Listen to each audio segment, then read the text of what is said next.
കൂടി പ്രിയപ്പെട്ട പ്രേക്ഷകർക്കെല്ലാം രാവിലെയിലേക്ക് സ്വാഗതം. ഇനി ഈ ദിവസത്തെ പ്രധാനപ്പെട്ട ചർച്ചയാവുന്ന വാർത്തകളിലേക്കാണ് നമ്മൾ കടക്കുന്നത്. അതിൽ ഇന്നലെ രാത്രി നമ്മൾ അവസാനിപ്പിക്കുമ്പോൾ ഏറ്റവും പ്രധാനപ്പെട്ട ഒരു വാർത്തയായിരുന്നത് ഗോകുലം ഗോപാലിൻ്റെ സ്ഥാപനങ്ങളിൽ നടക്കുന്ന റെയ്ഡായിരുന്നു. ഇന്നലെ ഇ ഡി അദ്ദേഹത്തെ ചോദ്യം ചെയ്യുന്നുണ്ടായിരുന്നു. ഇന്നും ആ ചോദ്യം ചെയ്യൽ തുടരും എന്ന റിപ്പോർട്ടുകളാണ് ഇപ്പോൾ വരുന്നത്.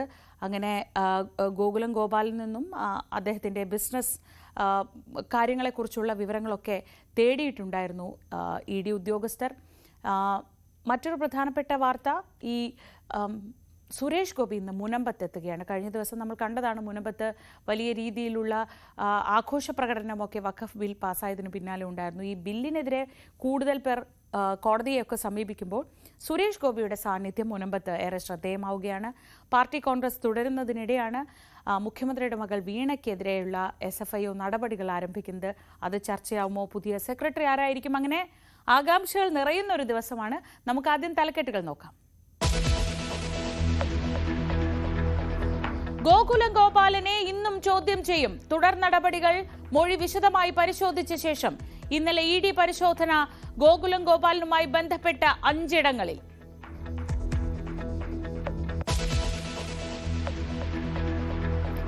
മുഖ്യമന്ത്രിയുടെ മകൾ വീണ പ്രതിയായ SFIO കേസിൽ കുറ്റപത്രത്തിന്റെ സൂക്ഷ്മ പരിശോധന ഇന്നു മുതൽ. പരിശോധന നടത്തുക എറണാകുളം സെഷൻസ് കോടതി. പരിശോധനയ്ക്ക് ശേഷം പ്രതികൾക്ക് സമൻസ് അയക്കും.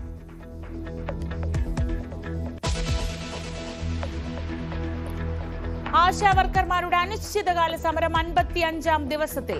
വീണ്ടും ചർച്ചയ്ക്ക് തയ്യാറെന്ന സമരസമിതി നേതാക്കൾ, പ്രതികരിക്കാതെ സർക്കാർ.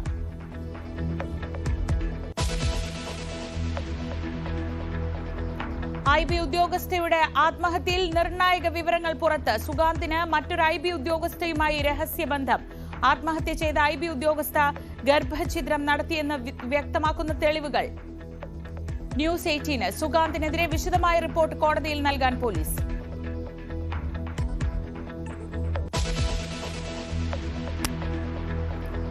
വഖഫ് ബില്ലിനെതിരെ കൂടുതൽ സംഘടനകൾ നിയമ പോരാട്ടത്തിന്. മുസ്ലിം വ്യക്തി നിയമ ബോർഡ് രാഷ്ട്രപതിയെ സമീപിക്കും. പ്രീണന രാഷ്ട്രീയത്തിനും സർക്കാർ അവഗണനയ്ക്കുമെതിരെ പ്രതിഷേധവുമായി താമരശ്ശേരി രൂപത. സുരേഷ് ഗോപി ഇന്ന് മുനമ്പത്ത്.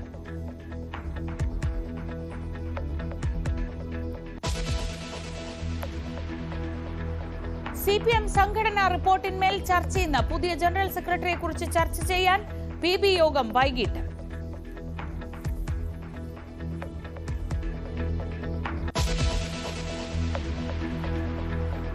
ആലപ്പുഴയിലെ ഹൈബ്രിഡ് കഞ്ചാവ് വേട്ടയിൽ പ്രതി തസ്ലിമ സുൽത്താനയുടെ ഫോണിൽ നിർണായക വിവരങ്ങൾ. ലഹരിക്ക് പുറമെ സിനിമാ താരങ്ങളുമായി പെൺവാണിഭ ഇടപാടുകളും.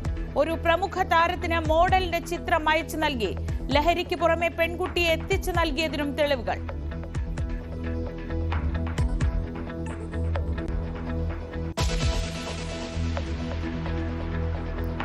IPL-ൽ മുംബൈ ഇന്ത്യൻസിന് തോൽവി. ടൂർണമെന്റിലെ 3ാം തോൽവി ലക്നൌ സൂപ്പർ ജയന്റ്സിനോട്.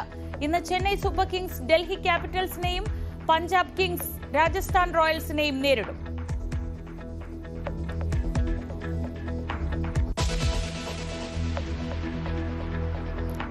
വ്യവസായിയും സിനിമാ നിർമ്മാതാവുമായ ഗോകുലം ഗോപാലിനെ ഇന്നും വിശദമായി തന്നെ ചോദ്യം ചെയ്യാൻ ഇ ഡി. ഗോകുലം ഗോപാലിന്റെ മൊഴി പരിശോധിച്ച ശേഷമാകും മറ്റ് നടപടികളിലേക്ക് ഇ ഡി കടക്കുക. കേരളത്തിലും തമിഴ്നാട്ടിലുമായി 5 ഇടങ്ങളിലാണ് ഇ ഡി ഇന്നലെ പരിശോധന നടത്തിയത്. വിവരങ്ങളുമായി MS അനീഷ് കുമാറും ആജ്ഞ രവീന്ദ്രനും ചേർന്നു. ആദ്യം അനീഷിലേക്ക്. Aneesh, good morning. ഇന്നലെ കോഴിക്കോട് വെച്ച് പ്രാഥമികമായ വിവരങ്ങൾ തേടിയ ശേഷമാണ് രാത്രി ഗോകുലം ഗോപാലൻ ചെന്നൈയിലെത്തിയത്. ഇതിപ്പോൾ ഏത് വിഷയത്തിലാണ് ഈ പരിശോധന നടക്കുന്നത്? പല വാർത്തകൾ വരുന്നുണ്ട്. പഴയൊരു കേസിലാണെന്ന് പറയുന്നു. ഇതിനു മുൻപ് അദ്ദേഹം വിതരണം ചെയ്ത ഒരു ഹിറ്റ് സിനിമയുമായി ബന്ധപ്പെട്ടാണ് എന്ന വാർത്തകളുണ്ട്. ഇതിനൊക്കെ പുറമെ ഒരു എംപുരാൻ എഫക്റ്റ് ആണോ എന്ന് സംശയിക്കുന്നവരുണ്ട്. എന്തായാലും ഗോകുലം ഗോപാലിനെ പോലൊരു കേരളത്തിലെ തന്നെ ഏറ്റവും പ്രധാനപ്പെട്ട വ്യവസായിയുടെ ഓഫീസുകളിൽ റെയ്ഡ് നടക്കുമ്പോൾ അതിന് വാർത്താ പ്രാധാന്യം കൂടുതലാണല്ലോ.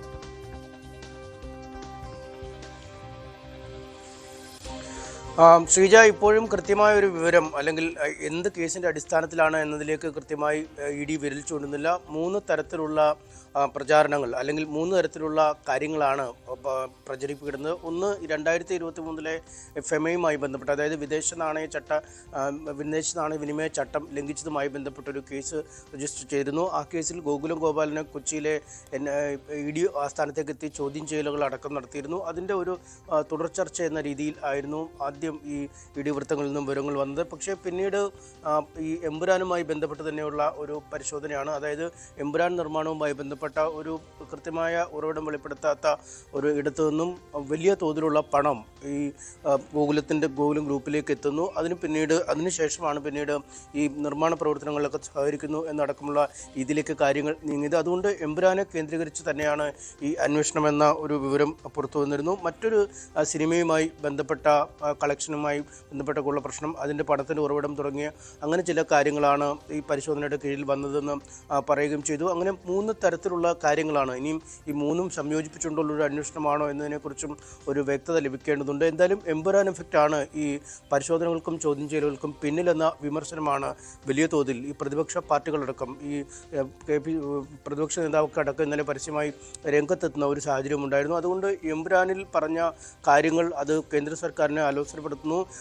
ആ സിനിമയിൽ തന്നെ ഉണ്ട് ഇത്തരത്തിൽ കേന്ദ്ര ഏജൻസികളുടെ ഒരു തത്സമയ ഇടപെടൽ എന്ന രീതിയിലുള്ള കാര്യങ്ങൾ. അത് അന്വർത്ഥമായി തന്നെ വന്നിരിക്കുന്നു എന്ന രീതിയിലുള്ള വിലയിരുത്തലാണുള്ളത്. എന്തായാലും ഇന്നലെ കൊച്ചിയിലെയും ചെന്നൈയിലെയും ഒപ്പം കോഴിക്കോട്ടെയും ഓഫീസുകളിലൊക്കെയായി മണിക്കൂറുകളോളം ഇന്നലെ ED സംഘം റെയ്ഡ് നടത്തിയിരുന്നു. കോഴിക്കോട്ട് റെയ്ഡ് നടക്കുന്ന ഹോട്ടലിൽ തന്നെ, അവരുടെ കോർപ്പറേറ്റ് ഓഫീസിൽ തന്നെ ഗോകുലം ഗോപാലിനുണ്ടായിരുന്നു.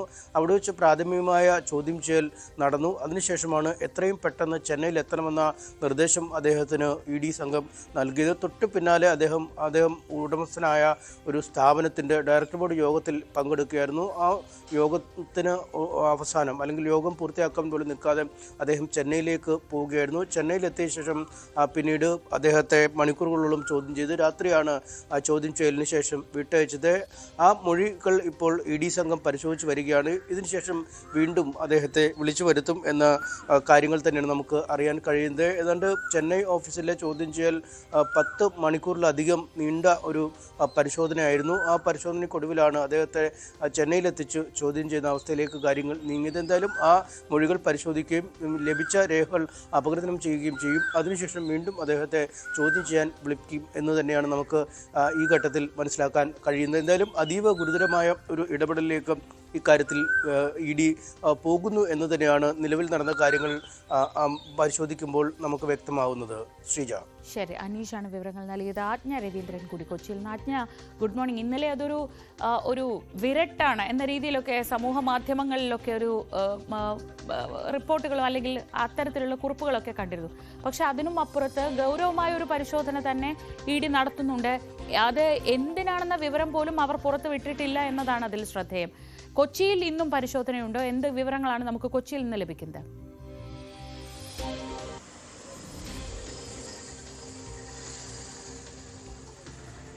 ശ്രീയ, ഇന്നലെ വൈകുന്നേരത്തോടുകൂടി കൊച്ചിയിലെ പരിശോധന പൂർത്തിയാക്കി എന്നാണ് മനസ്സിലാക്കാൻ കഴിയുന്നത്. എന്തായാലും ഗോകുലം ഗോപാലിനെ ചെന്നൈയിലെ ഓഫീസിൽ എത്തിച്ച് ചോദ്യം ചെയ്യുകയാണ്. ഇന്ന് ചോദ്യം ചെയ്യൽ തുടരുമോ എന്നുള്ള കാര്യത്തിലും വ്യക്തതയില്ല. ഇന്നലെ 10 മണിക്കൂറോളം നീണ്ട പരിശോധനയ്ക്ക് ശേഷമാണ് പരിശോധനകൾ അവസാനിച്ചത്. ഇന്നലെ രാത്രിയോളം നീണ്ടിരുന്നു. ഇവിടുന്ന് കോഴിക്കോട് നിന്നാണ് ഗോകുലം ഗോപാലിനെ ചെന്നൈയിലേക്ക് വിളിച്ചു വരുത്തിയത്. അതിനുശേഷം 10 മണിക്കൂറിന് ശേഷമാണ്, അതായത് രാത്രിയോളം നീണ്ട ശേഷമാണ് ഗോകുലം ഗോപാലിനെ ചോദ്യം ചെയ്യൽ പൂർത്തിയാക്കിയിരുന്നത്.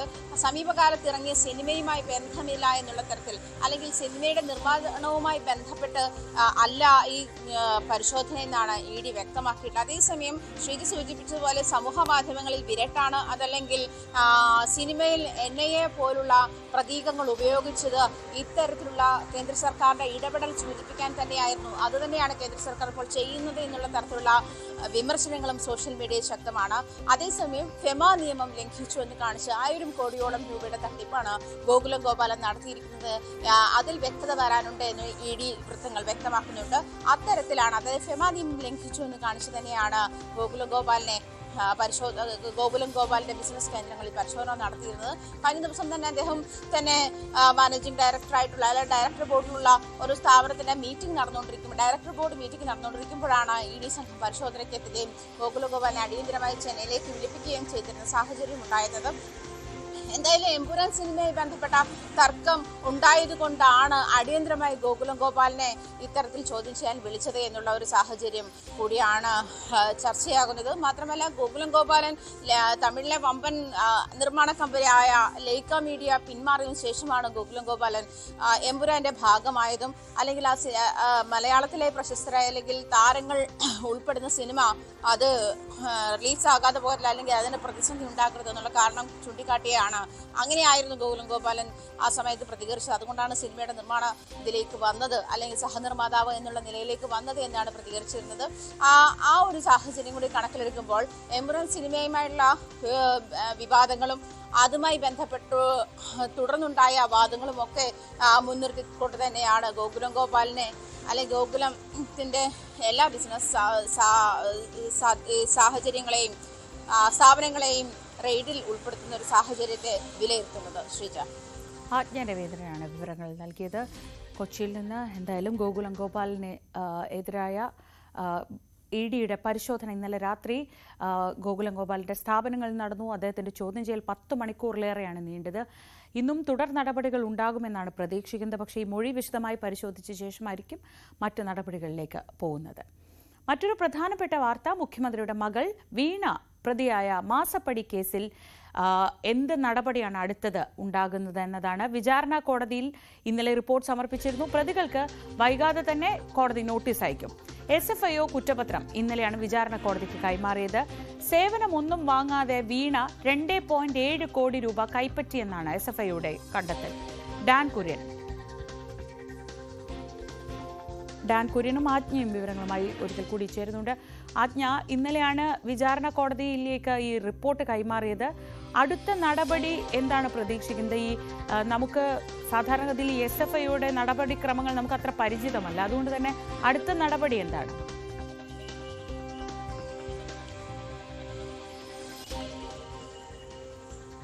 ശ്രീജ, ഇത് സാമ്പത്തിക കാര്യങ്ങൾ കൈകാര്യം ചെയ്യുന്ന കൊച്ചിയിലെ ജില്ലാ കോടതിയിൽ ജുഡീഷ്യൽ ഫസ്റ്റ് ക്ലാസ് മജിസ്ട്രേറ്റ് കോടതിയിലാണ് കുറ്റപത്രം സമർപ്പിച്ചിരിക്കുന്നത്. ഇനി സാധാരണ കോടതി തുടർ നടപടികളാണ് ഇതിൽ ഉണ്ടാകാനുള്ളത്. അതായത് ഇതുമായി ബന്ധപ്പെട്ട് ഉള്ള തുടർ ഹർജികൾക്കോ തുടർവാദങ്ങൾക്കോ ഒക്കെ എക്സാലോജിക്കിനോ അല്ലെങ്കിൽ ഈ ശശിധരൻ കർത്തക്കോ ഒക്കെ ഹൈക്കോടതിയെ സമീപിക്കാവുന്ന സാഹചര്യമുണ്ട്. അല്ലെങ്കിൽ 2.7 കോടിയുടെ തട്ടിപ്പാണ് നടത്തിയതെന്നാണ് റിപ്പോർട്ട് സമർപ്പിച്ചിരിക്കുന്നത്. സേവനമൊന്നും നടത്താതെ 2.7 കോടി വീണ വിജയൻ കൈപ്പറ്റി എന്നുള്ളതാണ്. അതായത് സേവനം നൽകാതെയുള്ള ഇത്തരത്തിലുള്ള പണം കൈപ്പറ്റൽ 10 വർഷം വരെ തടവ് ലഭിക്കാവുന്ന ഒരു സാഹചര്യം കൂടി അതിനകത്ത് കണക്കാക്കിയിട്ടുണ്ട്.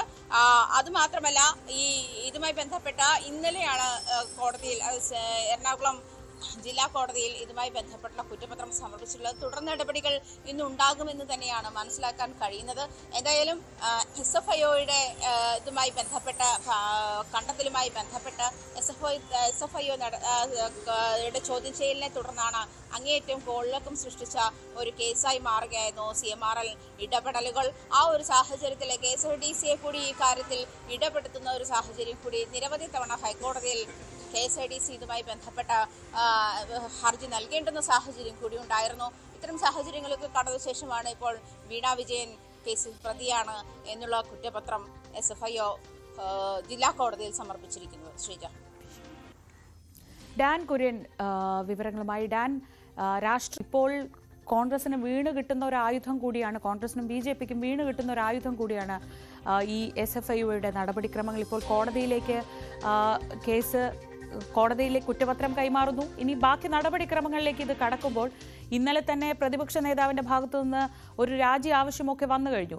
ഇനി എന്താണ് നമ്മൾ രാഷ്ട്രീയമായി ഈ വിഷയത്തിൽ ഏത് തരം പ്രതികരണങ്ങളാണ് പ്രതീക്ഷിക്കുന്നത്? എന്തൊക്കെയാണ് ആലോചനകൾ നടക്കുന്നത്?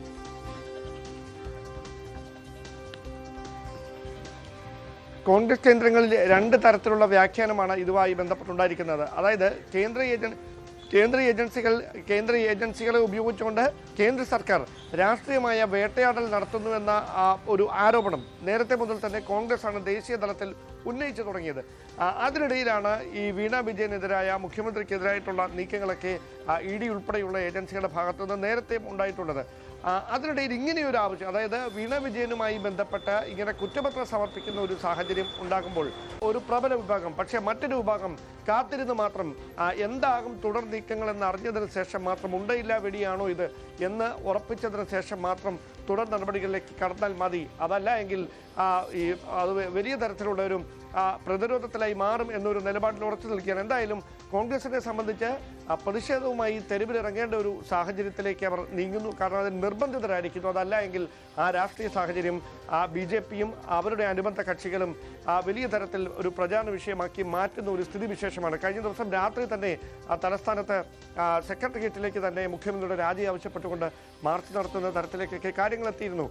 അടുത്ത ദിവസങ്ങളിൽ വീണ്ടും പ്രതിഷേധം കൂടുതൽ ശക്തമാക്കുന്ന തരത്തിലേക്ക് കാര്യങ്ങൾ മാറാനുള്ള രാഷ്ട്രീയ സാഹചര്യമാണ് നിലവിൽ. അതോടൊപ്പം എടുത്തു പറയേണ്ട കാര്യം, ഇന്നലെ മുതൽ സമൂഹ മാധ്യമങ്ങളിൽ വ്യാപകമായി, അതായത് ബിനീഷ് കോടിയേരിയുടെ അറസ്റ്റുമായി ബന്ധപ്പെട്ട് നേരത്തെ മുഖ്യമന്ത്രിയായിരുന്ന പിണറായി വിജയൻ 2020 നടത്തിയ പരാമർശങ്ങൾ, വാർത്താ സമ്മേളനത്തിൽ മാധ്യമപ്രവർത്തകരുടെ ചോദ്യത്തോട് അദ്ദേഹം പ്രതികരിച്ച കാര്യങ്ങൾ, അതൊരു വ്യക്തിയുമായി ബന്ധപ്പെട്ട കാര്യമാണ് എന്ന് തുടങ്ങി മുഖ്യമന്ത്രി അതുമായി ബന്ധപ്പെട്ട് നടത്തിയ പരാമർശങ്ങൾ വ്യാപകമായി പ്രചരിപ്പിച്ചുകൊണ്ടിരിക്കുകയാണ്. അതായത് പാർട്ടിക്കുള്ളിൽ തന്നെ ഇതുമായി ബന്ധപ്പെട്ട രണ്ട് നീതിയോ എന്നൊരു ചോദ്യം സമൂഹ മാധ്യമങ്ങളിൽ ഉന്നയിച്ചുകൊണ്ടാണ് ഇതിനെ രാഷ്ട്രീയമായി ആയുധമാക്കി മാറ്റാനുള്ള ഒരു നീക്കം കോൺഗ്രസും ഒപ്പം തന്നെ BJPയും നടത്തിക്കൊണ്ടിരിക്കുന്നു.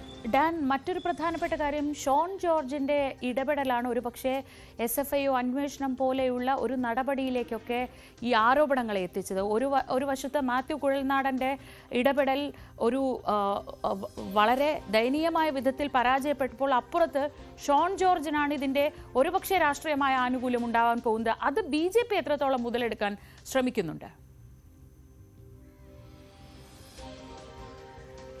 ഞാൻ അത് തന്നെയാണ് ആദ്യം സൂചിപ്പിച്ചത്. കാരണം ഇങ്ങനെയൊരു ആരോപണം ഉന്നയിച്ചുകൊണ്ട് രംഗത്തെത്തുകയും അതിൽ പിന്നീട് തുടർ നിയമ നടപടികളിലേക്ക് കടക്കുകയും ഓരോ ഘട്ടങ്ങളിലും ആത്മവിശ്വാസം പ്രകടിപ്പിച്ചുകൊണ്ട് ഒരു ദിവസം ഈ എല്ലാ തെളിവുകളും ബോധ്യപ്പെട്ട് വീണ വിജയനെ ചോദ്യം ചെയ്യേണ്ട സാഹചര്യത്തിലേക്ക് കാര്യങ്ങൾ എത്തുമെന്നൊക്കെ ആദ്യഘട്ടം മുതൽ പറഞ്ഞുകൊണ്ടിരുന്നത് ഷോൺ ജോർജ് തന്നെയായിരുന്നു. അവിടെ ഷോൺ ജോർജിനും അതോടൊപ്പം തന്നെ PC ജോർജിനും രാഷ്ട്രീയമായി ഇതുണ്ടാക്കുന്ന ഒരു നേട്ടം ചെറുതായിരിക്കില്ല. അവർ BJPയിൽ കൂടുതൽ കരുത്തരായി മാറുന്ന ഒരു സാഹചര്യം വരും. രാജീവ് ചന്ദ്രശേഖർ അധ്യക്ഷനായതിനു ശേഷം ഷോൺ ജോർജിനെയും അതോടൊപ്പം തന്നെ PC ജോർജിനുമൊക്കെ കൂടുതൽ പരിഗണിച്ചുകൊണ്ട് പോകുന്ന ഒരു സാഹചര്യമാണ് നിലവിൽ. അതിനിടയിലാണ് ഇങ്ങനെയൊരു നീക്കം ഈ SFIയുടെ ഭാഗത്തു നിന്ന് ഉണ്ടാകുന്നത്.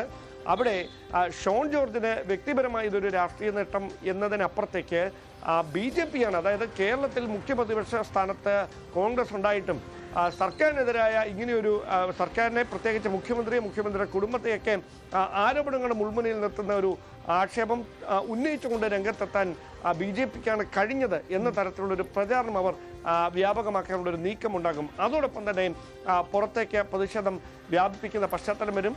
അത് കഴിഞ്ഞ ദിവസം മുതൽ തന്നെ നമ്മൾ കണ്ടു തുടങ്ങിയിട്ടുമുണ്ട്. തിരുവനന്തപുരം മുതൽ ഡാൻ കുര്യനാണ് വിവരങ്ങൾ നൽകിയത് തിരുവനന്തപുരത്ത് നിന്ന്. എന്തായാലും രാഷ്ട്രീയമായി എങ്ങനെയൊക്കെയാണ് ഇതിന്റെ പ്രതിഫലങ്ങൾ എന്നത് നമുക്ക് വരും മണിക്കൂറുകളിൽ തന്നെ കാണാം.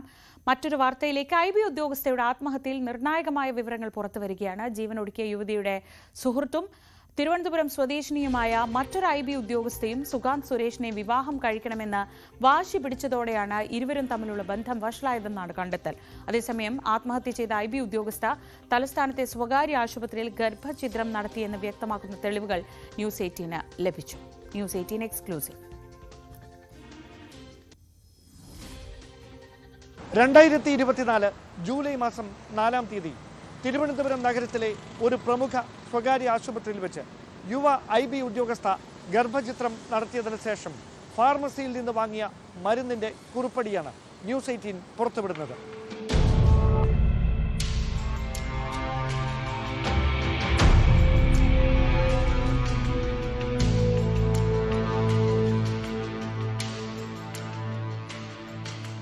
ഈ സംഭവത്തിന് പിന്നാലെ സുഗാന്ത് സുരേഷിന് തിരുവനന്തപുരം സ്വദേശിനിയായ മറ്റൊരു IB ഉദ്യോഗസ്ഥയുമായി ഉണ്ടായിരുന്ന രഹസ്യബന്ധം യുവതി അറിഞ്ഞതോടെയാണ് ഇരുവർക്കുമിടയിൽ തർക്കങ്ങൾ തുടങ്ങിയത്. കൂടൽ സ്വദേശിനിയായ IB ഉദ്യോഗസ്ഥയുമായുള്ള ബന്ധം ദൃഢമാകും മുമ്പേ തിരുവനന്തപുരം സ്വദേശിനിയുമായി സുഗാന്ത് ഏറെ അടുത്തിരുന്നുവെന്നാണ് അന്വേഷണത്തിലെ കണ്ടെത്തൽ. സുഗാന്തിനെ വിവാഹം കഴിക്കണമെന്ന ആവശ്യവുമായി ഒരേ സമയം രണ്ട് യുവതികളും വാശി പിടിച്ചതോടെയാണ് പ്രശ്നങ്ങൾ രൂക്ഷമായത്. ജീവനൊടുക്കിയ 24-കാരിയുടെ സുഹൃത്തായിരുന്ന ഈ IB ഉദ്യോഗസ്ഥയുമായി വിവാഹത്തിന്റെ പേരിൽ തർക്കമുണ്ടായതായും അന്വേഷണ സംഘം സ്ഥിരീകരിച്ചു. IB ഉദ്യോഗസ്ഥ ആത്മഹത്യ ചെയ്തതിന് പിന്നാലെ സംഭവം വിവാദമായതോടെ മാനസികമായി തളർന്ന തിരുവനന്തപുരം സ്വദേശിനി ഇപ്പോഴും മാനസികാരോഗ്യ വിദഗ്ധരുടെ ചികിത്സയിൽ തുടരുകയാണെന്നാണ് സൂചന. അതേസമയം കേസിൽ പ്രതി ചേർത്ത സുഗാൻ സുരേഷിനെ പിടികൂടുന്നതിന് വേണ്ടിയുള്ള അന്വേഷണം IBയും പോലീസും ചേർന്ന് ഊർജിതമാക്കിയിരിക്കുകയാണ്. തൃശൂർ ചാവക്കാടുള്ള സുഗാൻ സുരേഷിന്റെ മാതാവിന്റെ തറവാട്ടിലും പാലക്കാടുള്ള മാതൃസഹോദരന്റെ വീട്ടിലും അന്വേഷണ സംഘം തിരച്ചിൽ നടത്തിയെങ്കിലും തലനാരിഴയ്ക്ക് രക്ഷപ്പെട്ടതായാണ് വിവരം. സുഗാന്തിന്റെ മൊബൈൽ ഫോൺ ടവർ ലൊക്കേഷൻ ഏറ്റവും ഒടുവിൽ ലഭിച്ചത് പോണ്ടിച്ചേരിയിൽ നിന്നാണെന്നാണ് അന്വേഷണ സംഘം നൽകുന്ന സൂചന. ഇയാൾ കുടുംബസമേതം ചെന്നൈയിലേക്ക് കടന്നതായുള്ള അഭ്യൂഹങ്ങളെ തുടർന്ന് പോലീസ് പരിശോധന ഇവിടെയും ഊർജിതമാക്കിയിരിക്കുകയാണ്. കഴിഞ്ഞ മാർച്ച് 24 രാവിലെ ചാക്കയ്ക്കടുത്ത് റെയിൽവേ ട്രാക്കിന് സമീപത്തുകൂടി നടന്നു നീങ്ങുകയായിരുന്ന രാജ്യാന്തര വിമാനത്താവളത്തിലെ എമിഗ്രേഷൻ വിഭാഗം ജീവനക്കാരിയായ IB ഉദ്യോഗസ്ഥ ട്രെയിൻ വരുന്നത് കണ്ടതോടെ ഫോണിൽ സംസാരിച്ചുകൊണ്ട് ട്രാക്കിലേക്ക് കയറി നിൽക്കുകയായിരുന്നു. 25 മീറ്റർ അടുത്തു വെച്ച് തുടർച്ചയായി ഹോൺ മുഴക്കിയിട്ടും ട്രാക്കിൽ നിന്ന് മാറാൻ ഉറക്കെ ആവർത്തിച്ച് ആവശ്യപ്പെട്ടിട്ടും യുവതി ഇത് വകവെക്കാതെ അവിടെ തന്നെ തുടരുകയായിരുന്നുവെന്നാണ് ദൃക്സാക്ഷിയായ ലോക്കോ പൈലറ്റ് പോലീസിന് നൽകിയിരിക്കുന്ന മൊഴി.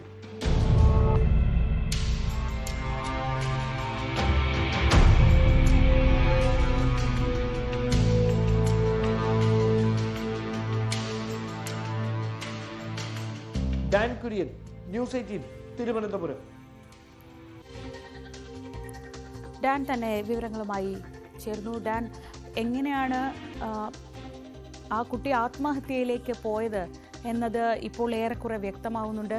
അപ്പോഴും ഇങ്ങനെ ഒരേ സമയം പല ബന്ധങ്ങൾ, അത് വെറുതെ തമാശയ്ക്കുള്ള ബന്ധങ്ങളല്ല, ഗർഭഛിദ്രം നടത്തുന്ന തരത്തിലേക്കൊക്കെ ആ കുട്ടിയെ കൊണ്ട് ചെന്ന് എത്തിച്ച തരം ബന്ധങ്ങളായിരുന്നു അത്. ഇപ്പോൾ ഈ വിവരങ്ങൾ പുറത്തു വരുമ്പോൾ ഈ ആത്മഹത്യയുടെ പിന്നിൽ എന്ത് സംഭവിച്ചു എന്നത് വ്യക്തമാവുകയാണോ?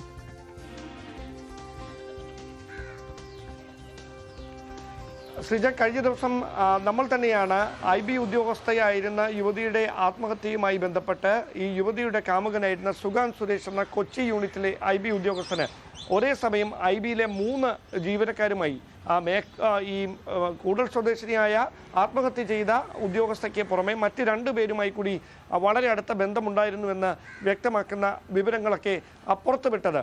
അതുമായി ബന്ധപ്പെട്ട പോലീസിൻ്റെയും അതോടൊപ്പം തന്നെ IBയുടെയും അന്വേഷണം പുരോഗമിച്ചുകൊണ്ടിരിക്കുകയാണ്. അതിനിടയിലാണ് നിർണായകമായ ചില വിവരങ്ങൾ ഈ ഘട്ടത്തിൽ പുറത്തു വരുന്നത്. അത് നമ്മൾ നേരത്തെ സൂചിപ്പിച്ച പോലെ 2024 ജൂലൈ മാസം 4-ാം തീയതി തലസ്ഥാനത്തെ ഒരു പ്രമുഖ സ്വകാര്യ ആശുപത്രിയിൽ വെച്ച് ഈ കൂടൽ സ്വദേശിനിയായ IB ഉദ്യോഗസ്ഥ ഗർഭചിത്രം നടത്തി എന്നുള്ളത് തന്നെയാണ്. അതിന് പിന്നാലെ ഒരു കൊടും ചതിയുടെ കഥയാണ് പിന്നീട് അന്വേഷണ ഉദ്യോഗസ്ഥർക്ക് ഇതിനോടകം നടത്തിയ പരിശോധനകളിൽ കണ്ടെത്താൻ കഴിഞ്ഞിരിക്കുന്നത്.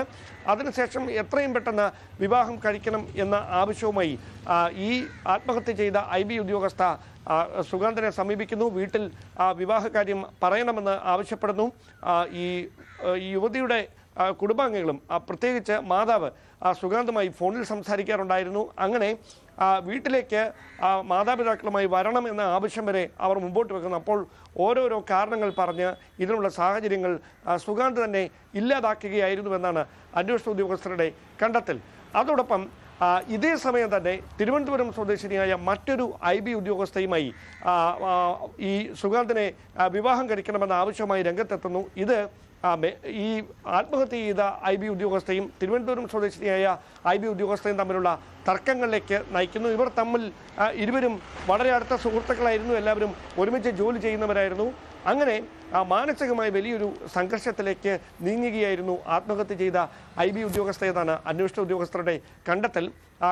അതോടൊപ്പം നമ്മൾ ശ്രദ്ധിക്കേണ്ട ഒരു കാര്യം, ഈ മുൻകൂർ ജാമ്യാപേക്ഷയുമായി ബന്ധപ്പെട്ട് സുഗാൻ സുരേഷ് ഹൈക്കോടതിയിൽ നൽകിയിരിക്കുന്ന റിപ്പോർട്ടിൽ ഈ IB ഉദ്യോഗസ്ഥയായ ആത്മഹത്യ ചെയ്ത IB ഉദ്യോഗസ്ഥരുടെ മാതാപിതാക്കളെ ആരോപണ വിധേയരാക്കുന്ന തരത്തിലുള്ളൊരു പരാമർശങ്ങളാണ് ഈ മുൻകൂർ ജാമ്യാപേക്ഷയിൽ മുഴുവനുള്ളത്. അവർ ഈ വിവാഹത്തിന് എതിർ നിന്നതുകൊണ്ട് മാനസികമായി വലിയ സംഘർഷത്തിലായ യുവതി അങ്ങനെ മറ്റ് പോംവഴികളൊന്നും ഇല്ലാതെ ഒടുവിൽ ജീവനൊടുക്കാൻ തീരുമാനിക്കുകയായിരുന്നു. അതിൽ തന്നെ ആരോപണ വിധേയനാക്കേണ്ടതില്ല എന്ന തരത്തിലുള്ള പരാമർശങ്ങളാണ് സുഗാൻ സുരേഷ് ഈ റിപ്പോർട്ടിൽ മുൻകൂർ ജാമ്യാപേക്ഷയിൽ പ്രധാനമായി പരാമർശിച്ചത്. അതോടൊപ്പം ഈ സംഭവമുണ്ടായ മാർച്ച് 24-ാം തീയതി രാവിലെ തന്നെ ഫോണിൽ വിളിച്ച് എല്ലാ ദിവസത്തെയും റൊട്ടീൻ കാര്യങ്ങൾ പറയുന്നത് പോലെ അന്നും പറഞ്ഞിരുന്നു. മറ്റ് അസ്വാഭാവികതകളൊന്നും ഉണ്ടായിട്ടില്ല എന്നാണ് കണ്ടെത്തൽ. പക്ഷേ അവിടെ പോലീസ് പറയുന്നത് 8 സെക്കൻഡും 20 സെക്കൻഡും ഒക്കെ ദൈർഘ്യമുള്ള 5 അതിലധികമോ കോളുകൾ മാത്രമാണ് അന്ന് രാവിലെ ഇവർ തമ്മിൽ ഉണ്ടായിരിക്കുന്നത്. അതിനിടയിൽ എങ്ങനെയോ റൊട്ടീൻ കാര്യങ്ങൾ വിശദീകരിക്കാൻ കഴിയും. അവിടെ തന്നെ രക്ഷപ്പെടുന്നതിന് വേണ്ടിയിട്ടൊരു നീക്കം ആണ്, ജാമ്യം ലഭിക്കുന്നതിന് വേണ്ടിയിട്ടൊരു നീക്കമാണ് സുഗാന്ത് നടത്തുന്നതെന്നാണ് ഉദ്യോഗസ്ഥർ നൽകുന്ന വിവരങ്ങൾ. എന്തായാലും നൽകിയത് തിരുവനന്തപുരത്ത് നിന്ന് ആത്മഹത്യ ചെയ്ത IB ഉദ്യോഗസ്ഥയുടെ ഫോൺ രേഖകളിൽ നിന്ന് മനസ്സിലാവുന്ന കാര്യങ്ങൾ, മെഡിക്കൽ രേഖകളിൽ നിന്ന് മനസ്സിലാവുന്ന കാര്യങ്ങൾ, ഇതൊക്കെ ആ പെൺകുട്ടി വലിയ രീതിയിലുള്ള മാനസിക സമ്മർദ്ദം അനുഭവിച്ചിരുന്നു ഈ സുഗാന്ത് സുരേഷ് എന്ന കാമുകനുമായി ബന്ധപ്പെട്ട് എന്ന് തെളിയിക്കുന്നതാണ്. അതേസമയം ഈ IB ഉദ്യോഗസ്ഥയുടെ ആത്മഹത്യയെ തുടർന്ന് ഒളിവിൽ പോയ സുഗാന്തിൻ്റെ കുടുംബം, ആ കുടുംബം ഒളിവിൽ പോയതോടെ പ്രതിസന്ധിയിലായ ചില ജീവികളുമുണ്ട്. വീട്ടിൽ വളർത്തിയിരുന്ന 8ഓളം പശുക്കളും വളർത്തു പട്ടിയുമൊക്കെ അനാഥരാവുകയാണ് ചെയ്തത്. വട്ടകുളം പഞ്ചായത്തിൻ്റെയും നാട്ടുകാരുടെയും കരുണയിലാണ് ഈ മിണ്ടാപ്രാണികൾ ഇന്ന് ജീവനോടെയുള്ളത്.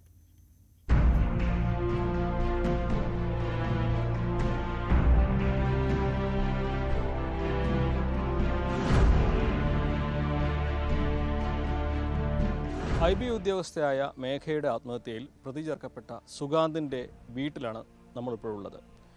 സുഗാന്തിൻ്റെ വീട്ടുകാർ കഴിഞ്ഞ 10 ദിവസമായി ഇവിടെയില്ല. ഈ വീട് പൂട്ടി അവരെവിടേക്കോ പോയി. പക്ഷേ ഇവിടെ അവർ വീട് പൂട്ടിപ്പോയപ്പോൾ വെട്ടിലായ മറ്റു ചിലരുണ്ട്. അവരുടെ വളർത്തുമൃഗങ്ങൾ 8 പശുക്കൾ, കുട്ടികളടക്കം 8 പശുക്കളും ഒരു പട്ടിയും ഇവിടെ ആരും നോക്കാനില്ലാതെ ഭക്ഷണമോ വെള്ളമോ കിട്ടാതെ അതീവ ദുരിതത്തിലായിരുന്നു. ഈ ജീവികളുടെ ഉത്തരവാദിത്വം, സംരക്ഷണ ചുമതല ആരെയും ഏൽപ്പിക്കാതെ ഈ വീട്ടുകാർ എവിടേക്കോ പോവുകയായിരുന്നു.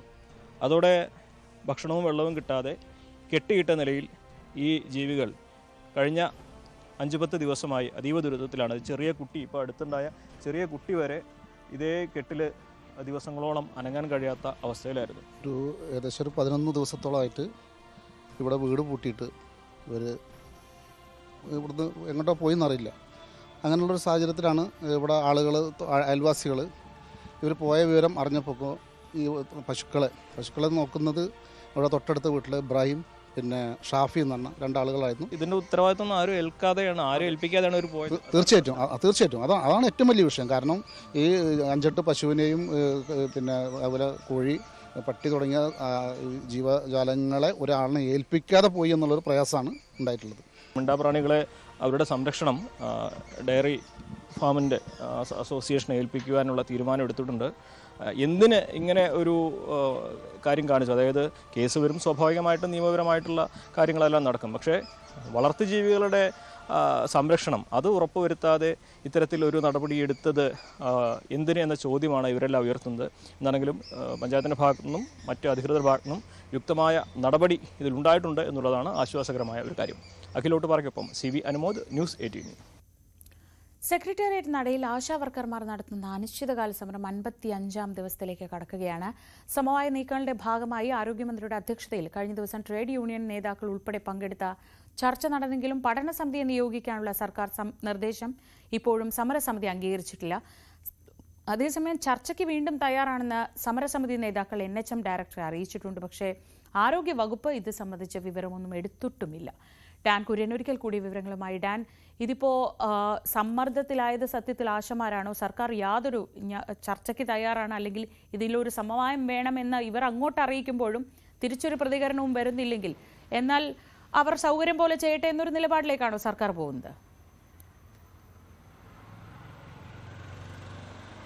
ട്രേഡ് യൂണിയൻ നേതാക്കളുടെ സാന്നിധ്യത്തിൽ കഴിഞ്ഞ ദിവസം സമരസമിതിയുമായി നടത്തിയ ചർച്ചയിൽ സർക്കാർ മുമ്പോട്ട് വെച്ച പ്രധാനപ്പെട്ട കാര്യം ഒരു പഠന സമിതിയെ നിയോഗിക്കാം. 3 മാസത്തിനകം അവർ നൽകുന്ന റിപ്പോർട്ടിൻ്റെ അടിസ്ഥാനത്തിൽ ഇവർ ഉന്നയിക്കുന്ന ആവശ്യങ്ങളിൽ ഏത് തരത്തിൽ ഇടപെടൽ നടത്താൻ കഴിയുമെന്ന് നോക്കട്ടെ എന്നായിരുന്നു. പക്ഷേ സമരസമിതി അതിന് നൽകിയ മറുപടി അങ്ങനെ പഠനസമിതിയെ വെക്കുന്നതുകൊണ്ട് കുഴപ്പമില്ല, പക്ഷേ ഓണറേറിയം വർദ്ധിപ്പിക്കുന്നതിന് ഈ പഠനസമിതിയുടെ പരിഗണനയിൽ ടേംസ് ഓഫ് റെഫറൻസിൽ വരുത്തരുത്, അത് അല്ലാതെ തന്നെ അനുവദിക്കണം എന്ന കാര്യമാണ്. അത് സർക്കാർ ആ കാര്യത്തിൽ അങ്ങനെ ഒരു നടപടിയിലേക്ക് കടക്കാൻ കഴിയില്ല എന്നൊരു തീരുമാനത്തിലേക്ക് എത്തിയതാണ് ഏറെക്കുറെ അനിശ്ചിതത്വത്തിലാക്കിയത് ഈ ചർച്ച. പക്ഷേ മറ്റ് ട്രേഡ് യൂണിയൻ നേതാക്കൾ മുഴുവൻ ഈ യോഗത്തിൽ പങ്കെടുത്ത മുഴുവൻ നേതാക്കളും ഈ തീരുമാനത്തെ അംഗീകരിച്ചുകൊണ്ടാണ് രംഗത്തെത്തിയത്. അവർ പറഞ്ഞത് അങ്ങനെ ഒരു സമീപനമാണ് നല്ലത് എന്ന് തന്നെയാണ്. അങ്ങനെയാണ് സമരസമിതി ട്രേഡ് യൂണിയനുകൾക്കെതിരെ രംഗത്ത് വരുന്ന ഒരു സാഹചര്യം ഉണ്ടാകുകയും ട്രേഡ് യൂണിയൻ നേതാക്കളുമായി ഒരുമിച്ചിരുന്ന ഒരു ചർച്ചയ്ക്ക് ഇനി ഇല്ല എന്ന കാര്യം പരസ്യമായി വ്യക്തമാക്കുകയും ചെയ്തത്. എന്തായാലും NHM ഡയറക്ടർ ഇനിയും തങ്ങൾ ചർച്ചയ്ക്ക് തയ്യാറാണെന്നുള്ള കാര്യം അവർ അറിയിച്ചിട്ടുണ്ട്. പക്ഷേ വെറുതെ ചർച്ച നടത്തുന്നതുകൊണ്ടായില്ല, പ്രശ്നം പരിഹരിക്കപ്പെടേണ്ടേ എന്ന നിലപാടിലാണ് സർക്കാർ. അതോടൊപ്പം നടക്കാത്ത പ്രായോഗികമല്ലാത്ത ഒരു സമീപനം ആണ് സമരസമിതിയുടെ ഭാഗത്ത് നിന്ന് ഇതുമായി ബന്ധപ്പെട്ട് ഉണ്ടാകുന്നത് എന്നൊരു വിലയിരുത്തൽ കൂടി സർക്കാരിനുണ്ട്. അത്തരത്തിലാണ് പുറത്തു വരുന്ന പ്രതികരണങ്ങളൊക്കെ. എന്തായാലും ആരോഗ്യവകുപ്പ് ഇതുമായി ബന്ധപ്പെട്ട് ധനവകുപ്പുമായി കൂടി ചർച്ച നടത്തിയതിനു ശേഷം മാത്രമേ ഒരു തീരുമാനം അവർക്ക് അറിയിക്കാൻ കഴിയുന്നൊരു നിലപാടിലാണ്. കാരണം ഓണറേറിയം വർദ്ധിപ്പിക്കുന്നത് ഉൾപ്പെടെയുള്ള കാര്യങ്ങളിൽ ഒരു നിർദ്ദേശം മുമ്പോട്ട് വെക്കാം എന്നതിനപ്പുറത്തേക്ക് തീരുമാനമെടുക്കാൻ ആരോഗ്യവകുപ്പിന് കഴിയില്ല. അതിന് ധനവകുപ്പിൻ്റെ അനുമതി വേണം. അത് ധനവകുപ്പുമായി കൂടി ചർച്ച ചെയ്തതിന് ശേഷം മാത്രമേ ആ കാര്യങ്ങളൊക്കെ ഒരു അന്തിമമായ തീരുമാനത്തിലേക്ക് എത്താൻ കഴിയുകയുള്ളൂ. എന്തായാലും ഒത്തുതീർപ്പ് നീക്കങ്ങളുടെ ഭാഗമായി ആരോഗ്യവകുപ്പ് മന്ത്രി വീണ ജോർജ് തന്നെ ഇതുമായി ബന്ധപ്പെട്ട തുടർ നടപടികൾക്ക് ചുക്കാൻ പിടിക്കുമെന്നാണ് അറിയാൻ കഴിയുന്നത്. അതേസമയം നിലവിൽ മറ്റ് ചർച്ചകളൊന്നും ഉടൻ ഉണ്ടാവുമെന്ന തരത്തിലുള്ള സൂചനകൾ ഇതുവരെ പുറത്തു വന്നിട്ടുമില്ല. ശരി, ഡാനാണ് വിവരങ്ങൾ നൽകിയത് തിരുവനന്തപുരത്ത് നിന്ന്. പ്രീണന രാഷ്ട്രീയത്തിനും സർക്കാർ അവഗണനയ്ക്കും നീതി നിഷേധത്തിനുമെതിരെ പ്രതിഷേധവുമായി താമരശ്ശേരി രൂപത. കത്തോലിക്ക കോൺഗ്രസ് രൂപതാ സമിതിയുടെ ആഭിമുഖ്യത്തിൽ വിവിധ സംഘടനകളുടെ നേതൃത്വത്തിൽ കോഴിക്കോട് ക്രൈസ്തവ അവകാശ പ്രഖ്യാപന റാലിയും പൊതുസമ്മേളനവും നടത്തും. വിവരങ്ങളുമായി MS അനീഷ് കുമാർ. അനീഷ്, ഇപ്പോൾ ഇങ്ങനൊരു അവകാശ പ്രഖ്യാപനവും ഒരു പൊതുസമ്മേളനവും ഒക്കെ നടത്താനുള്ള ഒരു സാഹചര്യം എന്താണ്?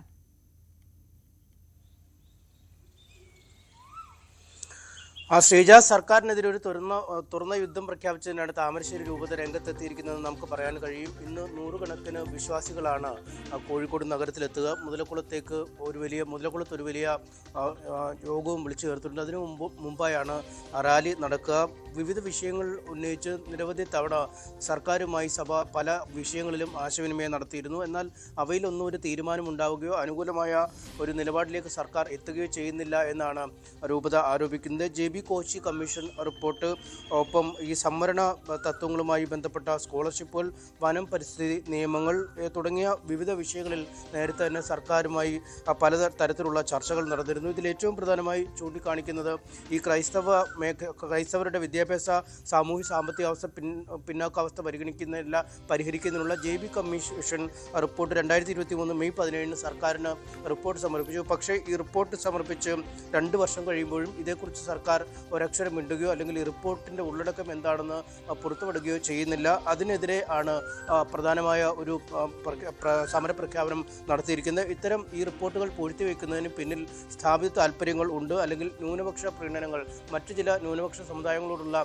സർക്കാരിൻ്റെ പ്രീണന സമീപനമാണ് എന്നാണ് സഭ കുറ്റപ്പെടുത്തുന്നത്. ഒപ്പം ഈ ന്യൂനപക്ഷ സ്കോളർഷിപ്പുകൾ വിതരണം ചെയ്യുന്നതിലും അവ കൃത്യസമയത്ത് നൽകുന്നതിലുമൊക്കെ വലിയ അനാസ്ഥ ഉണ്ടാകുന്നു. ക്രൈസ്തവ വിഭാഗത്തിനൊക്കെ നൽകിയിരുന്ന ചില ന്യൂനപക്ഷ സ്കോളർഷിപ്പുകൾ നിർത്തലാക്കിയതിന് പിന്നിലും ഈ നീതി നിഷേധമുണ്ട് എന്ന് ഇവർ ആരോപിക്കുന്നു. ഒപ്പം ഈ പട്ടയമടക്കം മതിയായ രേഖകളുള്ള ആളുകളെ പോലും അവരുടെ ഭൂമി പോലും കിടപ്പാടും കൃഷിയിടവും ഒക്കെ പിടിച്ചെടുക്കാൻ സർക്കാരിന് അധികാരം നൽകുന്ന തരത്തിലുള്ള നിയമനിർമ്മാണം നടത്തിയിരുന്നു. 2023 ഇത്തരമൊരു നിയമസഭ പാസ്സാക്കിയിരുന്നു. ആ നിയമം സാധാരണക്കാരെ അങ്ങേയറ്റം ദോഷകരമായി ബാധിക്കുന്ന, അല്ലെങ്കിൽ കർഷകരുടെ താല്പര്യങ്ങൾക്ക് വിരുദ്ധമാണ് എന്ന് സഭ കുറ്റപ്പെടുത്തുന്നു. ഒപ്പം ഈ ശാസ്ത്രീയമായി നിയന്ത്രിക്കാതെ, ഈ കാടിൻ്റെയും മറ്റും ഫലഭൂയിഷ്ഠത സംരക്ഷിക്കാതെ വന്യമൃഗങ്ങൾ നിരന്തരം ജനവാസ മേഖലകളിലേക്ക് ഇറങ്ങുന്നു. അത് ജനങ്ങളുടെ സ്വത്തിനും ജീവനുമൊക്കെ ഭീഷണി സൃഷ്ടിക്കുമ്പോഴും വനംവകുപ്പിൻ്റെ ഭാഗത്തു നിന്നും കാര്യമായ ഒരു നിലപാട് ഇത് തടയുന്നതിനുണ്ടാവുന്നില്ല എന്നും സഭ കുറ്റപ്പെടുത്തുന്നുണ്ട്. ഒപ്പം എയ്ഡഡ് വിദ്യാഭ്യാസ മേഖലയിലെ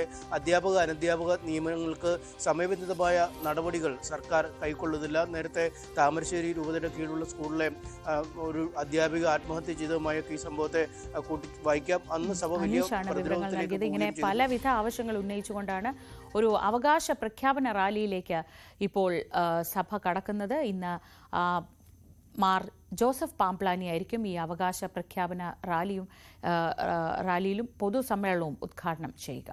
മറ്റു വാർത്തകളിലേക്ക് വരാം ഇടവേളയ്ക്ക് ശേഷം.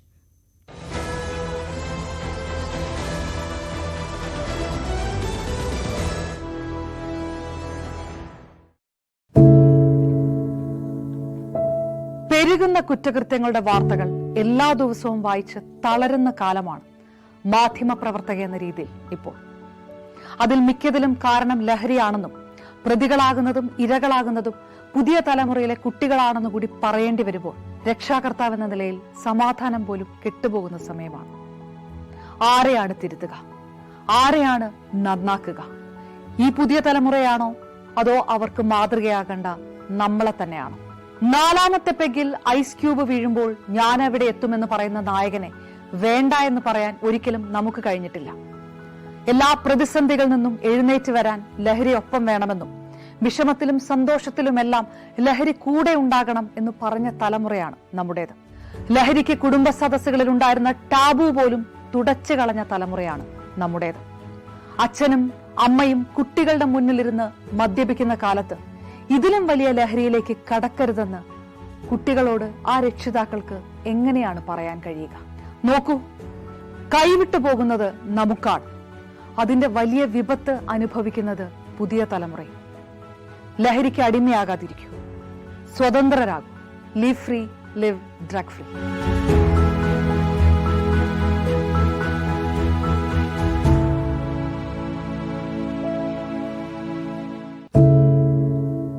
എന്തുപറ്റി നമ്മുടെ നാടിന് എന്ന് ചോദിച്ചു പോകുന്ന കാര്യങ്ങളാണ് ഇപ്പോൾ സംഭവിക്കുന്നത്. എന്തൊക്കെയാണ് നമ്മുടെ യുവതലമുറ തെരുവുകളിൽ കാട്ടിക്കൂട്ടുന്നത്? കൊല്ലാൻ പോലും മടികാട്ടാത്ത ഇവർ സ്വബോധത്താൽ ഇങ്ങനെയൊന്നും ചെയ്യില്ല. നാടിന്റെ അഭിമാനമായി വളരേണ്ട യുവത്വത്തെ ഇങ്ങനെ പോകാൻ അനുവദിച്ചുകൂടാ.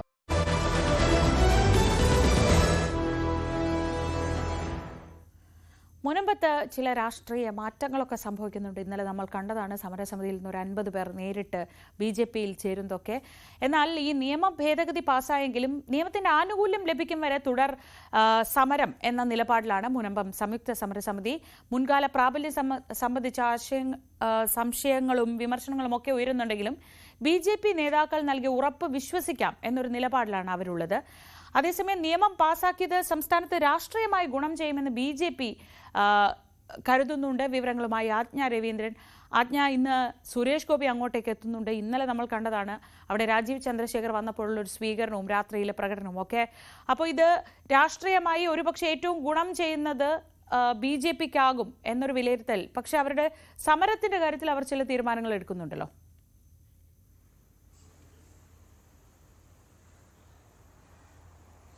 തീർച്ചയായിട്ടും ശ്രീജ, അതേസമയം സുരേഷ് ഗോപി ഇന്ന് എത്തില്ല എന്നാണ് രാവിലെ അറിയാൻ കഴിഞ്ഞത്. അങ്ങനെയാണ്. അദ്ദേഹം ഇന്നലെ എത്തുമെന്നും പറഞ്ഞിരുന്നു. പക്ഷേ ഇന്ന് എത്തിച്ചേരുമെന്ന് ഇന്നലെയും അറിയിച്ചിരുന്നു. പക്ഷേ സുരേഷ് ഗോപി അവിടേക്ക് ഇന്ന് എത്തില്ല എന്നാണ് അറിയാൻ കഴിയുന്നത്. ഇന്നലെ ശ്രീജ പറഞ്ഞതുപോലെ രാജീവ് ചന്ദ്രശേഖർ മുൻപം പന്തലിലെത്തിയപ്പോൾ, സമരപന്തലിലെത്തിയപ്പോൾ ഉണ്ടായിരുന്ന സ്വീകരണമൊക്കെ നമ്മൾ കണ്ടതാണ്. 50 പേരോളം BJPയിലേക്ക് ചേർന്നു. മുൻപം സമരസമിതിയുമായി ബന്ധപ്പെട്ട 50ഓളം പേർ BJP അംഗത്വം സ്വീകരിക്കുന്നു. ഇത്തരത്തിൽ ആദ്യഘട്ടം മുതൽ തന്നെ മുൻപം സമരം എനിക്ക് തോന്നുന്നു ഒരു 20-25 ദിവസമായപ്പോൾ തന്നെ BJP ആ സമരക്കാരോടൊപ്പം ചേരുകയും അതിന് പിന്തുണ പ്രഖ്യാപിക്കുകയും ചെയ്തു. സംസ്ഥാന സർക്കാരും കോൺഗ്രസും ആ കാര്യത്തിൽ അമാന്തം കാണിച്ചപ്പോഴൊക്കെ ആ ഇടത്തേക്ക് BJP കയറി ചെല്ലുന്ന ഒരു സാഹചര്യം കൂടി ഉണ്ടായിരുന്നു. അപ്പോഴൊക്കെ രാഷ്ട്രീയപരമായി ഉണ്ടായ വിമർശനം BJP ഈ സമരത്തെ അല്ലെങ്കിൽ മുൻപക്കാരെ ഹൈജാക്ക് ചെയ്യുന്ന ഒരു നീക്കമാണ് BJPയുടെ ഭാഗത്തു നിന്നും ഉണ്ടായതെന്നാണ്. പക്ഷേ ഈ വഖഫ് ഭേദഗതി ബില്ലുമായി ബന്ധപ്പെട്ട തർക്കങ്ങൾ ഇപ്പോഴും നിലനിൽക്കുമ്പോഴും കോൺഗ്രസിനെ പ്രതിക്കൂട്ടിലാക്കുന്ന തരത്തിലേക്ക് തന്നെയാണ് മുൻപം സമര ജനത നീങ്ങുന്നത്. കാരണം ഈ വഖഫ് ഭേദഗതി ബില്ലുമായി ചേർന്ന് കോൺഗ്രസ് കാണിച്ചിട്ടുള്ള വിയോജിപ്പ്, അല്ലെ ബില്ല് ഭേദഗതിയുമായി കോൺഗ്രസ് കാണിച്ചിട്ടുള്ള വിയോജിപ്പൊക്കെ സമരക്കാർക്ക് അത് തിരിച്ചടിയായിട്ടുണ്ട് എന്ന് വേണം മനസ്സിലാക്കാൻ. അത് സമരക്കാരിൽ ബുദ്ധിമുട്ടുണ്ടാക്കുക, അല്ലെങ്കിൽ അവർക്ക് അതുമായി ബന്ധപ്പെട്ട അവർക്കിടയിൽ തന്നെ അസ്വാരസ്യം ഉണ്ടാകുന്ന ഒരു സാഹചര്യത്തിലേക്ക് തന്നെ പോകുന്ന ഒരു നീക്കമാണ് കോൺഗ്രസിന്റെ ഭാഗത്തു നിന്നും ഉണ്ടായത്. ഹൈബിയുടെതിരെ പ്രതിഷേധമുണ്ടാകുന്നു. അതുപോലെ തന്നെ ഹൈബിക്കെതിരെ സമരസമിതി നേതാക്കൾ സംസാരിക്കുന്നു. ഇത്തരം സാഹചര്യങ്ങളിലൊക്കെ ഹൈബിയെ പ്രതിക്കൂട്ടിലാക്കുന്ന ഒരു സാഹചര്യത്തിലേക്ക് തന്നെ, സ്ഥലം MP എന്നുള്ള നിലയിൽ പ്രതിക്കൂട്ടിലാക്കുന്ന ഒരു സാഹചര്യത്തിലേക്ക് തന്നെ രവീന്ദ്രനാണ് വിവരങ്ങൾ നൽകിയത്. മുൻപത്ത് രാഷ്ട്രീയ സമവാക്യങ്ങളിലൊക്കെ മാറ്റം വരുന്നുണ്ട്. ഒരുപക്ഷെ ഈഡൻ MP-ക്കെതിരെ അവരുടെ ഭാഗത്തുനിന്ന് വലിയ പ്രതിഷേധമൊക്കെ ഉണ്ടാകുന്നുണ്ട്. അപ്പോഴാണ് BJP അതിനെ മുതലെടുക്കാൻ പരമാവധി ശ്രമിക്കുന്നത്. വഖഫ് ഭേദഗതി ബില്ലിനെതിരെ രാഷ്ട്രീയ നിയമ പോരാട്ടം തുടരാൻ തന്നെയാണ് മുസ്ലിം ലീഗിന്റെ തീരുമാനം. ഏപ്രിൽ 16 കോഴിക്കോട് വഖഫ് സംരക്ഷണ മഹാറാലി സംഘടിപ്പിക്കാനും ദേശീയ നേതൃയോഗം തീരുമാനിച്ചിട്ടുണ്ട്. CV അനുമോദ് വിവരങ്ങളുമായി. അനുമോദ്, ഇന്നലെ നേതൃയോഗം ചേർന്നിരുന്നു. എന്തൊക്കെ തീരുമാനങ്ങളാണ് അവർ എടുത്തിട്ടുള്ളത്?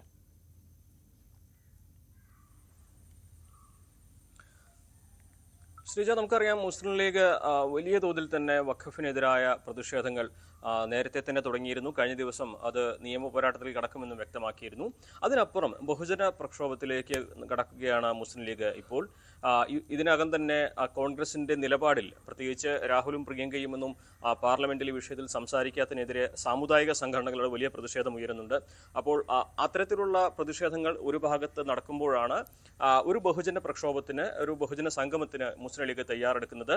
ഒരുപക്ഷെ ലീഗിനെതിരെ UDF-ന്റെ ഭാഗമായി നിൽക്കുമ്പോൾ, കോൺഗ്രസിന്റെ ഒപ്പം നിൽക്കുമ്പോൾ കോൺഗ്രസിന്റെ നിലപാടിൽ കുറച്ചുകൂടി മാറ്റം വരണമെന്ന ആവശ്യം അല്ലെങ്കിൽ സാമുദായിക സംഘടനകളുടെ ഭാഗത്തും ശക്തമായിട്ട് ഉയരുന്ന ഒരു സാഹചര്യത്തിൽ കൂടിയാണ് ലീഗ് ഇത്തരത്തിലേക്കൊരു തീരുമാനം എടുത്തിരിക്കുന്നത് എന്നാണ് ശ്രദ്ധ. നമുക്കറിയാം ലീഗ് എപ്പോഴും അവരുടെ കരുത്തും അവരുടെ ഈ ഒരു വിഷയത്തിലുള്ള അവരുടെ പ്രതിഷേധവുമൊക്കെ ഇത്തരത്തിലുള്ള മഹാസംഗമങ്ങളിലൂടെയൊക്കെയാണ് വിളിച്ചറിയിക്കാറുള്ളത്.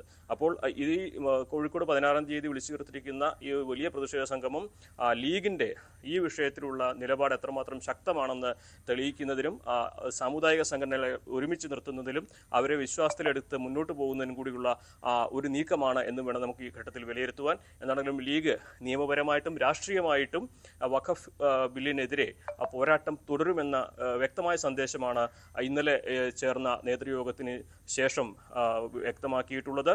എന്താണെങ്കിലും 16-ാം തീയതിയിലെ മഹാപ്രതിഷേധം ഒരു ശക്തി പ്രകടനമാക്കി മാറ്റും ലീഗ് എന്നുള്ള കാര്യം വ്യക്തമാണ്.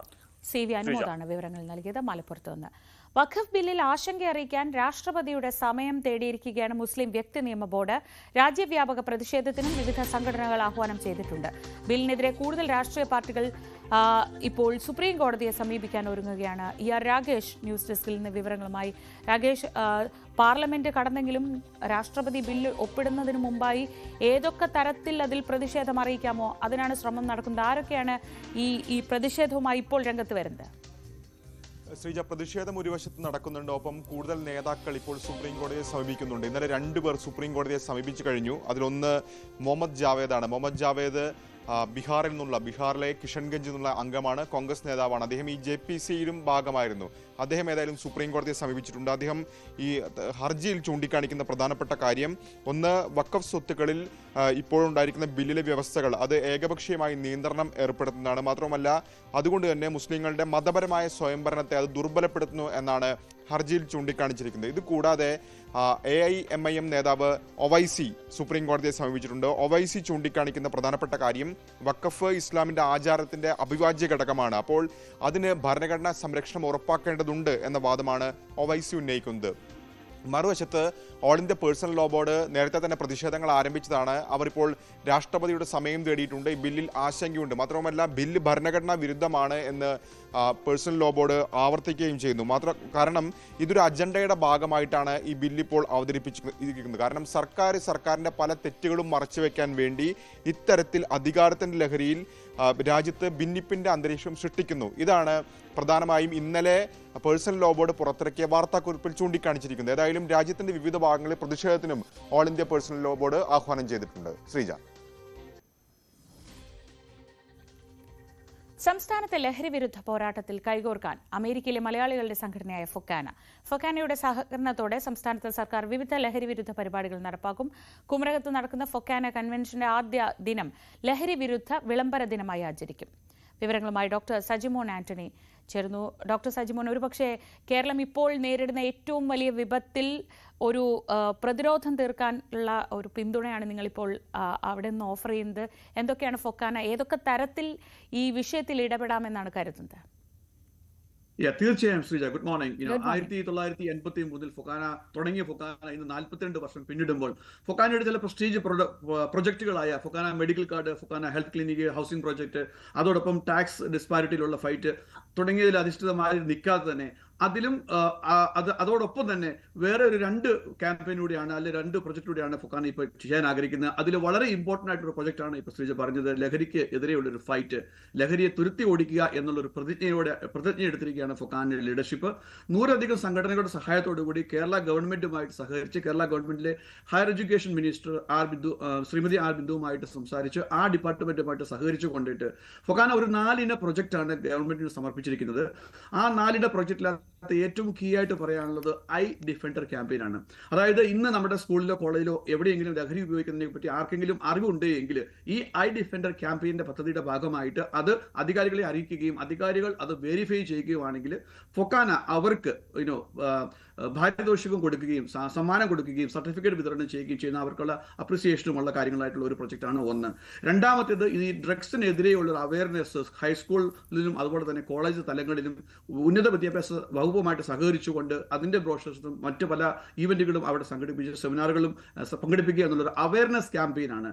മൂന്നാമത്തേത് ഫൊക്കാനയ്ക്ക് ഇവിടെ ഈയിടെ ഇപ്പോൾ ഒരു ഫൊക്കാന ഹെൽത്ത് ക്ലിനിക്ക് അമേരിക്കയിൽ ലോഞ്ച് ചെയ്യുന്ന ഇടയിലാണ് ഇപ്പൊ ഞങ്ങൾ ജൂണിൽ സ്ഥാപിക്കാൻ തുടങ്ങാൻ പറ്റുമെന്ന് വിചാരിക്കുകയാണ്. ആ ഫൊക്കാന ഹെൽത്ത് ക്ലിനിക്ക് വഴി ഒരു സൈക്കോളജിക്കൽ സപ്പോർട്ട് ഇങ്ങനെ ഡ്രഗ് അഡിക്ട്സ് ആയിട്ടുള്ള കുട്ടികൾക്ക് വേണ്ടിയിട്ട് അല്ലെങ്കിൽ അവരുടെ ബന്ധുമിത്രാദികൾക്ക് വേണ്ടിയുള്ള സപ്പോർട്ട് സിസ്റ്റം ഡെവലപ്പ് ചെയ്യുക എന്നുള്ളതാണ് മൂന്നാമത്തേത്. നാലാമത്തേത് ശ്രീജ പറഞ്ഞ പോണക്ക് തന്നെ ഇതിന്റെ ഒരു വിളംബരം, ഇതിന്റെ ഒരു ഉദ്ഘാടനം ഫൊക്കാനയുടെ ഒരു ഇന്റർനാഷണൽ കേരള കൺവെൻഷൻ ഈ വരുന്ന ഓഗസ്റ്റ് 1, 2, 3 കോവളത്ത് കുമരകത്താണ് ഗ്രാൻഡ് റിസോർട്ടാണ്, ഗോകുലം ഗ്രാൻഡിലാണ് ഉള്ളത്. അപ്പം അതിൽ ആദ്യത്തെ ദിവസം തന്നെ ആ ഒരു വിളംബരത്തോട് കൂടി പ്രതിജ്ഞയോട് കൂടി ഈ ഒരു ക്യാമ്പയിൻ തുടങ്ങണം എന്നുള്ളതാണ്. അതോടൊപ്പം തന്നെ ഫൊക്കാനയുടെ എല്ലാ സോഷ്യൽ മീഡിയ പ്ലാറ്റ്ഫോമുകളിലും വെബ്സൈറ്റുകളിലും ലഹരിക്കെതിരെയുള്ള ഒരു ക്യാമ്പയിൻ്റെ ഒരു പ്രൊമോഷൻ എപ്പോഴും ഉണ്ടായിരിക്കുന്നതുമാണ്. അപ്പം അങ്ങനെ മൾട്ടി ലെവലിലുള്ള ഒരു ക്യാമ്പയിനാണ് കേരളത്തിലെ നമ്മുടെ മക്കളെ സംരക്ഷിക്കാനായിട്ട്, നമ്മുടെ മക്കളുടെ കരുതൽ കാണിക്കാൻ വേണ്ടി ഈ ഡ്രഗ്സിനെതിരെ ഫൈറ്റ് ചെയ്യാൻ വേണ്ടിയിട്ട് ഫൊക്കാന ശ്രമിക്കുന്നത്.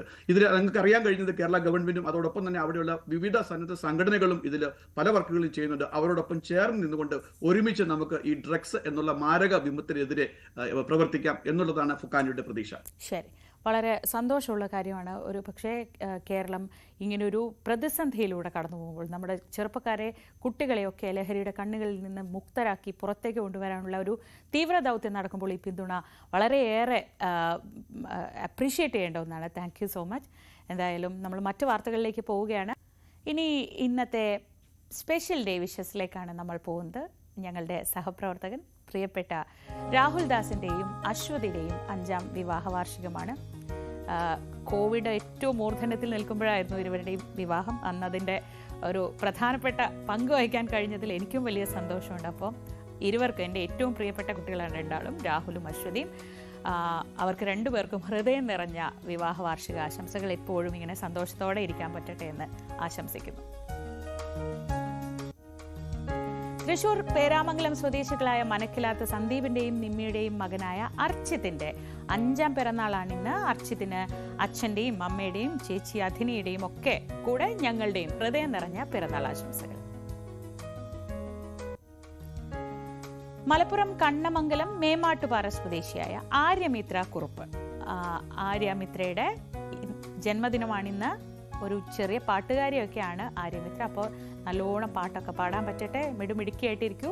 Happy birthday Aryamithra. കൊട്ടാരക്കര തലച്ചിറ സ്വദേശികളായ വിനീതിന്റെയും ജിഷയുടെയും മകൾ ആൻഡ്രിയ വിനീതിന്റെ ജന്മദിനമാണിന്ന്. 8ാം പിറന്നാൾ ആഘോഷിക്കുമ്പോൾ ആശംസകൾ അറിയിക്കുന്നത് കുടുംബാംഗങ്ങളും ബന്ധുക്കളും ഒപ്പം ഞങ്ങളും. Happy birthday Andrea. Kollam Ayoor Shefna Niyas ദമ്പതികളുടെ മകൻ മുഹമ്മദ് യാസിന്റെ 1ാം ജന്മദിനമാണിന്ന്. അപ്പോൾ കുഞ്ഞ് യാസിന് പിറന്നാൾ ആശംസകൾ. നിങ്ങളുടെ വിശേഷ അവസരങ്ങൾ ഇതുപോലെ ഞങ്ങളെ അറിയിക്കാം. നമുക്ക് ഒന്നിച്ച് ആ സന്തോഷം പങ്കിടാം.